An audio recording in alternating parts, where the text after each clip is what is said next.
Hi everyone. On today's episode, we're going into the 80s and we're listening to Nik Kershaw and we're listening to a song called Nobody Knows. Now, Nik Kershaw could be considered to be just another of those synth pop stars who had a good few hits in 1984 and 1985, and that's that. No, that is far from the truth.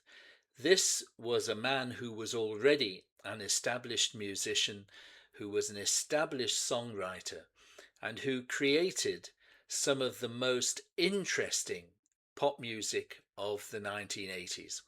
And he's still going strong. At the age of 68, he's still making music on his own terms.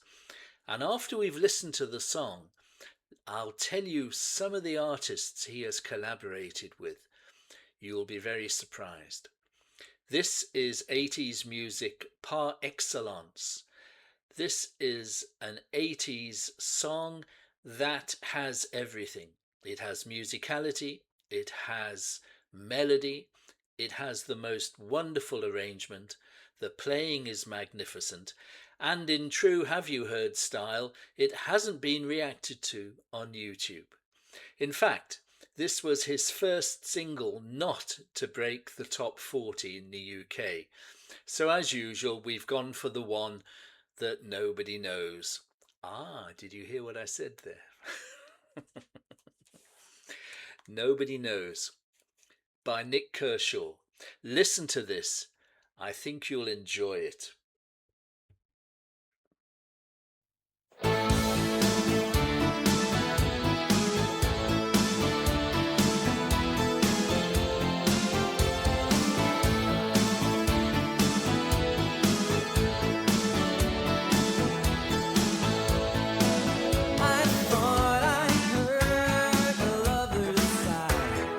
Wasn't very loud.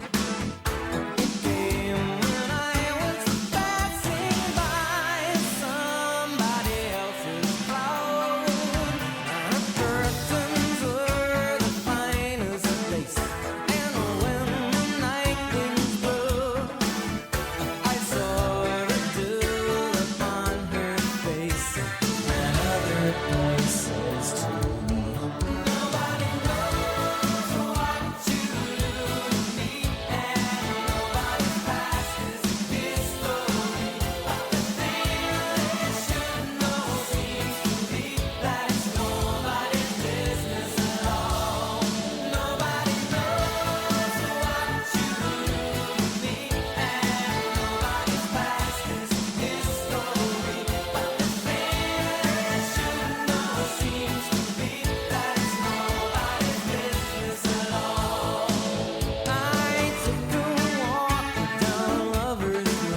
It's also a great song to sing along to in the car.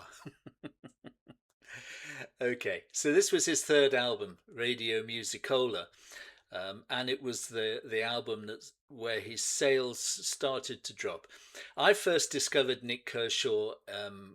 Obviously, I was in South Africa, as you all know, but I discovered him on a TV show with his video to "Wouldn't It Be Good," and I think everybody um, who discovered Nik Kershaw discovered him through that particular video. And Wouldn't It Be Good is a brilliant, brilliant song, totally different to all the other pop hits at that particular time, much darker. And I would play it, but everybody has reacted to it. So I'm not going to do that. But it started a whole run. I think there must have been 5 or 6 singles off that first album, and they all got into the British top 40. A lot of them very, very popular, all with great videos. He was an MTV staple of 1984 and 1985. The second album was The Riddle, just as successful, just as many hits coming from it. So many good songs. I could choose any of them. And in fact, this album I have here is just a compilation. It's the essential Nik Kershaw, and there are 18 songs on it. All the big hits, including this one, which wasn't such a big hit, and then some essential album tracks. But after 4 albums, by the end of the 80s, his success in the charts had waned, and he moved on to other things. Now, listen to these people who he collaborated with. Tony Banks of Genesis. On Tony's third third solo album, I beg your pardon, called Still, Nik Kershaw co-wrote 2 songs with Tony, and in fact, on the album, he sang the lead vocals, and he also sang the vocals on another song that Tony had written. He was on the duets album, Elton John's duets album, in 1993. He did the vocals for the Lamia from The Lamb Lies Down on Broadway with Steve Hackett for Steve Hackett's Genesis Revisited 2 album. And he was a guest artist on the live CD and DVD at Hammersmith in 2013. He came on and did the vocals for the Lamia. I mean, these are heavyweights. This isn't a lightweight synth pop artist. This is a musician who is respected throughout the music world. He also later on in 2016 he played with Toddmobile. Now you know Toddmobile; those are the guys who toured with John Anderson for quite a while, didn't they? Well, he played with Toddmobile at a concert in Reykjavik in Iceland. He gets around and he plays with loads and loads of highly respected musicians and prog musicians. Notice Tony Banks, Steve Hackett. And listen to this particular song and listen to the arrangements. It's not a basic song. It's not a chorus and a verse and a chorus and a middle eight and a verse and a chorus and away you go. There are various hooks. The melody goes to places you don't expect. There are pauses. There are keyboards, there's guitars, there's bass, there's drums, there's horns, all kind of stuff in there. It is a fascinating arrangement, and it's an arrangement that is well worth studying. This man is one of the top 80s pop stars, and very few people are talking about him these days. But he's doing his stuff. He's 68. He still does some of the 80s, you know, going back to the good old days tours, those kind of things, which I guess I would do if I had his skill and I had his back catalogue. My goodness me, I would do that as well. So that's Nik Kershaw, and I've been wanting to do this for quite a while. And I've been a little bit worried maybe there's not going to be a great response. But if you just listen to the music, then you'll understand that this is a different kind of pop star. This is a different kind of synth pop musician from those particular times. And it's a nice change. I hope you enjoyed listening to it. Um, and I would urge you to take a listen to some of Nik Kershaw's hits from the 80s. They're unusual and they're different. They're full of fun, they are full of melody, and the arrangements are incredible. Let me know what you think of this particular song. Tell me in the comments below. If you like the video, please like it. If you haven't yet subscribed to the channel, please do so. We do a video every day. There'll be one coming out tomorrow, and I'm doing an interesting one tomorrow as well. Just moving a little bit left field for the next couple of days. But I won't put you off anymore. I hope you enjoyed the video. It's been great fun listening to Nik Kershaw again today, and I hope you enjoyed it.